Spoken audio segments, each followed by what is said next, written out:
प्यारे विद्यार्थियों, मैं डॉक्टर मोहनलाल खटीक, सहायक आचार्य राजेश पायलट, राजकीय महाविद्यालय लालसोट। हम सभी बीए तृतीय वर्ष संस्कृत का जो प्रथम प्रश्न पत्र है, उसमें जो श्रीमद् भगवद गीता का दूसरा, तीसरा और चौथा अध्याय है, उसमें दूसरे तीसरे अध्याय का अध्ययन पूर्ण कर लिया था। और चौथे अध्याय में हम सभी ने चौथे अध्याय के 33वें श्लोक तक अध्ययन कर लिया था। इस चौथे अध्याय में ज्ञान का महत्व श्री कृष्ण अर्जुन को बता रहे थे कि ज्ञान का महत्व क्या है। साथ में विभिन्न प्रकार के यज्ञों के बारे में भी वो अर्जुन को बता रहे थे। तो पूर्व की जो 4-5 कक्षाएं थी, उन कक्षाओं में हमने पढ़ा यज्ञ के महत्व के बारे में और विभिन्न प्रकार के यज्ञों के बारे में जाना। श्री कृष्ण ने यहाँ पर प्रत्येक जो कर्म है, मनुष्य जो प्रत्येक कर्म करते हैं मुक्ति के लिए या कर्म बंधन से छुटकारा पाने के लिए जो प्रत्येक कर्म करते हैं, उन प्रत्येक कर्मों को श्री कृष्ण ने यहाँ पर यज्ञ का नाम दिया है, यानी उन सभी को उन्होंने यज्ञ कहा है। एक यज्ञ वो होता है जो यज्ञ वेदी बना करके हवि इत्यादि का दान किया जाता है। तो उस यज्ञ का महत्व भी श्री कृष्ण ने पूर्व इस चतुर्थ अध्याय में बताया है। पूर्व अध्याय में जो यज्ञ वेदी पर यज्ञ किया जाता है और उसके बारे में बताते हुए श्री कृष्ण अर्जुन को कह रहे थे कि यज्ञ में जो अवशिष्ट बच जाता है और उस अवशिष्ट को जो खाने वाला है वह सत्य सनातन ब्रह्म को प्राप्त करता है या सत्य सनातन ब्रह्म का आश्रय प्राप्त करता है। और ऐसा पुरुष जो अयज्ञ है, यानी यज्ञ करने वाला नहीं है, उसके लिए यह संसार या यह लोक सुखदायक नहीं होता है। तो परलोक तो उसके लिए कैसे सुखदायी होगा। आगे वो श्री कृष्ण बता रहे थे कि इस प्रकार से कर्म बंधन से छुटकारा पाने के लिए अनेक प्रकार के कर्म और यज्ञ अपने जो वैदिक साहित्य है, वेद शास्त्र है, उनमें बताए गए हैं, उनमें उनका विस्तार से वर्णन किया गया है। इसलिए उन सबको श्री कृष्ण अर्जुन को कह रहे हैं कि इसलिए तुम उन सबको कर्म से उत्पन्न जान, और इस प्रकार से अगर तू जान लेगा तो कर्मों के बंधन से छुटकारा पा लेगा। आगे वो बता रहे थे कि द्रव्य में यज्ञ से ज्ञान यज्ञ कहीं अधिक श्रेष्ठ है। सर्वविध कर्म एवं पदार्थ की समाप्ति पूर्णतः ज्ञान में ही होती है। तो आगे उसी ज्ञान यज्ञ के बारे में बता रहे हैं, उसके महत्व के बारे में बता रहे हैं श्री कृष्ण। यानी द्रव्य यज्ञ श्री कृष्ण ने कहा है कि यज्ञ वेदी में जो द्रव्य डाल करके यज्ञ किया जाता है वो द्रव्य यज्ञ होता है। और तो श्री कृष्ण ने कहा है कि ज्ञान यज्ञ उससे कहीं अधिक श्रेष्ठ है। तो आज इस 34वें श्लोक से उसी ज्ञान यज्ञ का महत्व बताते हुए श्री कृष्ण अर्जुन को कह रहे हैं, क्या कह रहे हैं कि तद्विधि प्रणिपातेन परिप्रश्नेन सेवया उपदेक्ष्यन्ति ते ज्ञानम ज्ञानिनस्तत्वदर्शिन। इसमें 34वें श्लोक में जो ज्ञान यज्ञ है, यानी ज्ञान कैसे प्राप्त किया जाता है, उसके बारे में श्री कृष्ण बता रहे हैं। आपको पता है कि पुरुष वैसे ही जीवन जीता है, लेकिन जब सांसारिक पदार्थों से उसका मोह उड़ जाता है तो वह उस तत्व की खोज की तरफ अग्रसर होता है जिस तत्व ने इस संपूर्ण संसार को रचा है या बनाया है। यानी उसी को ही वह सब कुछ मानने लगता है और ऐसा करने से वह उसके बारे में अधिक से अधिक ज्ञान प्राप्त करना चाहता है। और अधिक से अधिक ज्ञान प्राप्त करना चाहता है तो अधिक से अधिक शास्त्रों का वह अध्ययन करता है, दूसरों से उपदेश भी लेता है, इस प्रकार से ज्ञान प्राप्त करता है उस परम तत्व के बारे में। तो यहाँ पे वही बात बताई गई है कि ज्ञान कैसे प्राप्त करना चाहिए। 34वें श्लोक में यही उपदेश दिया है श्री कृष्ण ने कि ज्ञान प्राप्त कैसे करना चाहिए। तो इस श्लोक का सर्वप्रथम हम अन्वय देख लेते हैं।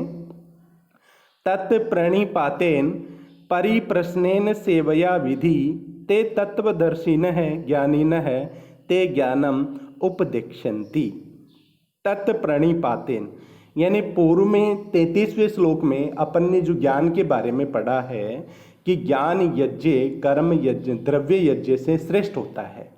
तो ये जो तत् शब्द है उसी ज्ञान यज्ञ के लिए आया है, अर्थात उस ज्ञान यज्ञ को प्रणिपातेन अर्थात झुक करके या विनम्रता के द्वारा झुक करके, परिप्रश्नेन और प्रश्न के पश्चात अपनी जिज्ञासा को शांत करने के लिए बार बार प्रश्न करने से, सेवया और सेवा करने से, विधि अर्थात जानू, यानी श्री कृष्ण अर्जुन को उपदेश दे रहे हैं कि उस ज्ञान को, हे अर्जुन तुम उस ज्ञान को विनम्रता के द्वारा झुक करके और जिज्ञासा उत्पन्न होने पर अनेक प्रश्नों के द्वारा और सेवा से उस ज्ञान को जानो, अर्थात जो गुरु है, जो आपको उपदेश देने वाला है, ज्ञान का उपदेश देने वाला है, उसकी सेवा करने से उस ज्ञान को जानो। क्योंकि तुम उसकी सेवा भरपूर रूप से करोगे, उसको आत्मसंतुष्ट कर दोगे, तो वह तुम्हें ज्ञान का भंडार दे देगा। आगे कह रहे हैं ते तत्वदर्शी ने, वे तत्वदर्शी यानी वे तत्वों को जानने वाला, यानी परमात्मा तत्व और आत्म तत्व के बारे में जानने वाले और ज्ञानी न है, और ज्ञानी लोग ते तुम्हारे लिए ज्ञानम अर्थात ज्ञान का उपदेक्षन्ति अर्थात उपदेश देंगे, अर्थात वे तत्वदर्शी लोग और ज्ञानी लोग ही तुम्हें ज्ञान का उपदेश देंगे। ये श्री कृष्ण ने इसमें उपदेश दिया है। तो इस श्लोक को अगर अपन देखें तो यहाँ पर श्री कृष्ण ने ज्ञान प्राप्त करने के 3 साधन बताए हैं, और ज्ञान प्राप्त करने के वो 3 उपाय क्या क्या हैं कि गुरु चरणों में या ज्ञानी जनों के समक्ष पूर्णतः विनम्रता से झुकने से अथवा पूर्णतः उनके सामने समर्पण करने से, और शंका समाधान के लिए बार बार प्रश्न उत्तर करने से, और गुरुजनों की सेवा से। इन 3 उपायों से ही ज्ञान प्राप्ति हो सकती है। आप सभी जानते हैं, अपने परंपरागत रूप से अपन जानते हैं कि गुरु गोविंद दोहु खड़े काके लागू पाए, बलिहारी गुरु आपने गोविंद दियो मिलाए। तो आप जानते हैं कि जो गोविंद है यानी ईश्वर की प्राप्ति भी किससे होती है? गुरु से होती है, यानी मुक्ति की प्राप्ति भी गुरु से होती है, और ईश्वर को प्राप्त करना ही जन जन्मांतरों से मुक्ति माना जाता है, और कर्मों से बंधन से भी छुटकारा माना जाता है। तो उस परमेश्वर का साक्षात्कार कौन करवाते हैं? उस परमेश्वर का साक्षात्कार करवाते हैं गुरु लोग। इसलिए सर्वप्रथम अपन को ज्ञान प्राप्त करना है तो गुरु की सेवा करनी चाहिए, उनके सामने विनम्रता से स्वयं का समर्पण कर देना चाहिए, और उनसे बार बार जिज्ञासा शांत करने के लिए प्रश्न उत्तर करने चाहिए। ये 3 तरीके श्री कृष्ण ने यहाँ पर 34वें श्लोक में बताए हैं ज्ञान प्राप्त करने के। अगले 35वें श्लोक का अपन अध्ययन करते हैं। इसकी व्याकरणात्मक टिप्पणी अपन देख लेते हैं पहले 34वें श्लोक की। 34वें श्लोक की व्याकरणात्मक टिप्पणी में अगर आप देखें तो देखिए तत् जो आया है ये नपुंसकलिंग प्रथमा का एकवचन है, तत् शब्द है, या यहाँ पर ज्ञान के लिए आया है तो यहाँ पे द्वितीय विभक्ति है, द्वितीय का एकवचन है। तो प्राणिपातेन परिप्रश्नेन सेवया, इन तीनों में तृतीया का एकवचन है। और विधि जो है यहाँ पर विद ज्ञाने धातु है, लोट लकार है, और प्रथम और मध्यम पुरुष का एकवचन ये आया है। उपदिक्षन्ति में उप और उप उपसर्ग पूर्वक दिश धातु है, फिर लिट लकार है, फिर प्रथम पुरुष का बहुवचन है। ज्ञानिनः में ज्ञान शब्द से इनी पढ़ते हैं और तत्वदर्शिनः जो शब्द है उसमें तत्व है, फिर दृश्य धातु है, फिर इनी पढ़ते हैं और फिर प्रथमा बहुवचन है। चलिए अब हम 35वें श्लोक का अध्ययन करते हैं। 35वें श्लोक में श्री कृष्ण आगे क्या कह रहे हैं? यज्ञात्वा न पुनर्मोहम एवं यस्यसि पांडव येन भूतान्य शेषेण द्रक्ष्यात्मन्यथो मही। अन्वय कर लेते हैं इसका। सर्वप्रथम पांडव है यत ज्ञात्वा पुनः एवं मोहम न यस्यसि येन अशेषेण भूतानि आत्मनि अत मयि दृक्ष्यसि। पांडव है, हे पांडुपुत्र अर्जुन, यत ज्ञात्वा, यत अब देखिए पिछले 34वें श्लोक में जो तत् आ रहा था ज्ञान के लिए आ रहा है और यत यहाँ पे जो आ रहा है ये भी ज्ञान के लिए आ रहा है। तो यत ज्ञात्वा अर्थात जिस ज्ञान को ज्ञात्वा यानी जान करके या प्राप्त करके, पुनः और दोबारा एवं इस प्रकार, मोहम अर्थात मोह अवस्था को न यस्यसि यानी तुम प्राप्त नहीं होगे। श्री कृष्ण अर्जुन को कह रहे हैं कि हे पांडुपुत्र अर्जुन, जिस ज्ञान को प्राप्त करके तुम इस प्रकार पुनः मोह अवस्था को प्राप्त नहीं होगे, येन अशेषेण और जिस निशेष भाव से अर्थात जिस तत्व ज्ञान के द्वारा, जिस तत्व ज्ञान के निशेष भाव से भूतानी अर्थात समस्त प्राणियों को, भूतानी अर्थात समस्त प्राणियों को, आत्मनि यानी स्वयं में और तदंतर मई यानी मुझ परमात्मा में, दृक्ष्यसि अर्थात देखेगा या अनुभव करेगा। अर्थात हे अर्जुन, उस तत्व ज्ञान को प्राप्त कर लेने के पश्चात तू दोबारा इस प्रकार मोहग्रस्त नहीं होगा और उस ज्ञान के द्वारा तू सर्वप्रथम संपूर्ण प्राणियों को निशेष भाव से स्वर्ग में तत्पश्चात परमेश्वर में देखेगा। देखिए अपनी जो गीता है आपको पता है, मैं आपको बता देता हूँ, कर्म बंधन से छूटने का या मुक्ति प्राप्त करने का या परम स्थान को प्राप्त करने के दो मार्ग है, एक तो ज्ञान मार्ग है, एक कर्म मार्ग है। तो यहाँ पे ज्ञान मार्ग की बात बता रहे हैं और ज्ञान मार्ग की बात बताते हुए श्री कृष्ण कह रहे हैं कि किसी व्यक्ति को अगर पूर्ण ज्ञान हो जाता है, अपने गुरुओं की मदद से पूर्ण ज्ञान हो जाता है, वह तत्वदर्शी बन जाता है, तो वह संपूर्ण जो संसार के संपूर्ण प्राणी है उनको स्वयं में देखता है और उन सभी प्राणियों को परमेश्वर में भी देखता है। अर्थात उसको ऐसा ज्ञान हो जाता है कि संसार की प्रत्येक वस्तु पे मेरा अधिकार नहीं है, इन पे सभी का ही अधिकार है।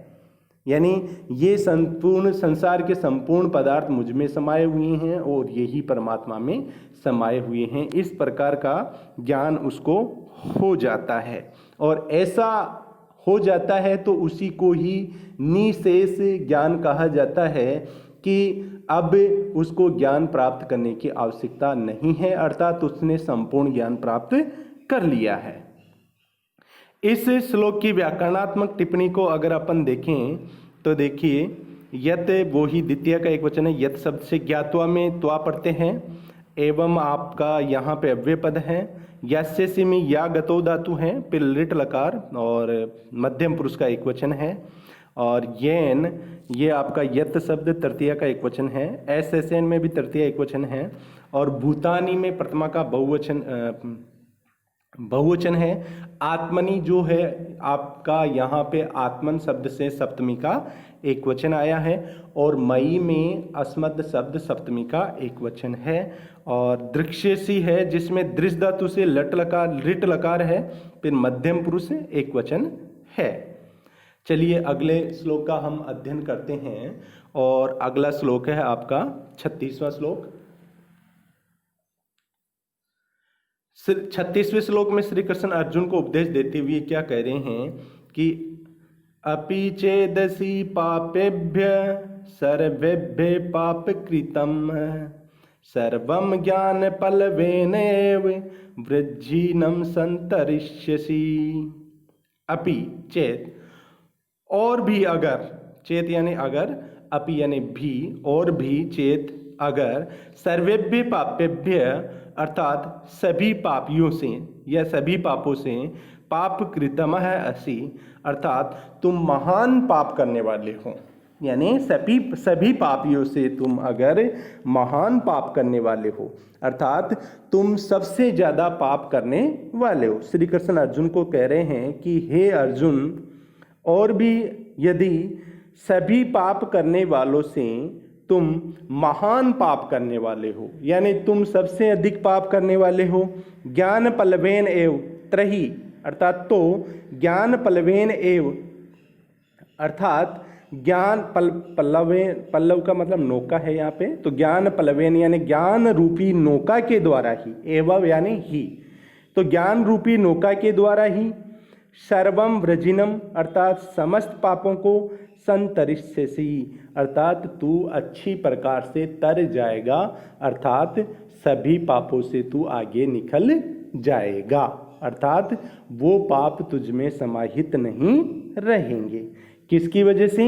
ज्ञान की वजह से। अगर तुझे इस प्रकार का ज्ञान हो जाएगा कि सभी प्राणियों को तू स्वयं में देखेगा और सभी प्राणियों को परमात्मा में भी देखेगा, तो तू उस समय पूर्ण ज्ञान प्राप्त कर लेगा। तुम्हारे लिए ऐसे ज्ञान कुछ भी नहीं रहेगा, ज्ञान शेष कुछ भी नहीं रहेगा।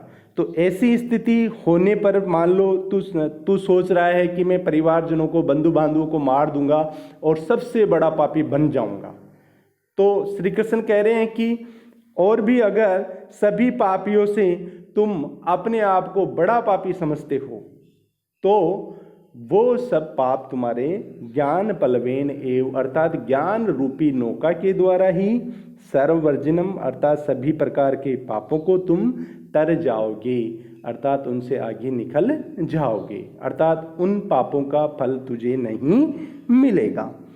यहाँ पे देखिए, पाप कृतम जो शब्द है ये उनके लिए आया है जो पाप करने वालों में भी अत्यधिक पाप करने वाला है, पाप करने वालों में भी अत्यधिक पाप करने वाला है। देखिए, 3 प्रकार के पाप करने वाले होते हैं। पापकृत अर्थात जो एक ही पाप करने वाला है, पाप कृतर अर्थात जो 2 में से एक अधिक पाप करता है, और पाप कृतम जो शब्द आप यहाँ पे आया है, तम प्रत्यंत है ये, और ये क्या है? तम प्रत्यंत आता है आपका बहुतों में से एक की श्रेष्ठता या अधिकता दिखाने के लिए। सूत्र आता है अतिशायने तमप इष्टिनौ अर्थात बहुतों में से जब एक की अधिकता या विशिष्टता दिखाई जाती है तो वहाँ पर तमप प्रत्यय होता है। अब यहाँ पे पाप कृतम है, ये बहुतों में से एक की अधिकता दिखाई जा रही है, अर्थात पाप करने वालों में जो सबसे अधिक पाप करने वाला है उसकी अत्यधिकता यहाँ पर दिखाई दे रही है। तो श्री कृष्ण कह रहे हैं कि अगर तू सभी पाप करने वालों में अपने आप को सबसे बड़ा पापी मानेगा, सबसे बड़ा पापी मानेगा, तो उससे भी यह है कि ज्ञान रूपी नौका जो तू ज्ञान ले रहा है, उस ज्ञान रूपी नौका से उन समस्त पापों को तू तर जाएगा, अर्थात उन सभी समस्त पापों का तुझे फल नहीं मिलेगा। इसकी व्याकरणात्मक टिप्पणी में अगर अपन देखें तो देखिए, सर्वेभ्य पापेभ्य ये दोनों ही शब्द आपके पंचमी विभक्ति के बहुवचन हैं और सर्वेभ्य ये पापेभ्य का विशेषण है। पाप कृतम है ये अर्जुन के लिए आया है, और पाप कृत और फिर तमप प्रत्यय है इसमें, पाप कृत और फिर तमप प्रत्यय यहाँ पे आया है। ज्ञान पल्लवेन अर्थात ज्ञानम एव पल्लव है इति ज्ञान पल्लव है तेन संतरिष्यसि सम उपसर्ग पूर्वक त्रिधातु से लिट लकार मध्यम पुरुष एक वचन यहाँ पर आया है। और सर्वम वृजिनम इसमें भी द्वितीय का एक वचन है दोनों में, और सर्वम वृजिनम का विशेषण आया है। चलिए प्यारे बच्चों, आज का दिन यही समाप्त करते हैं। धन्यवाद।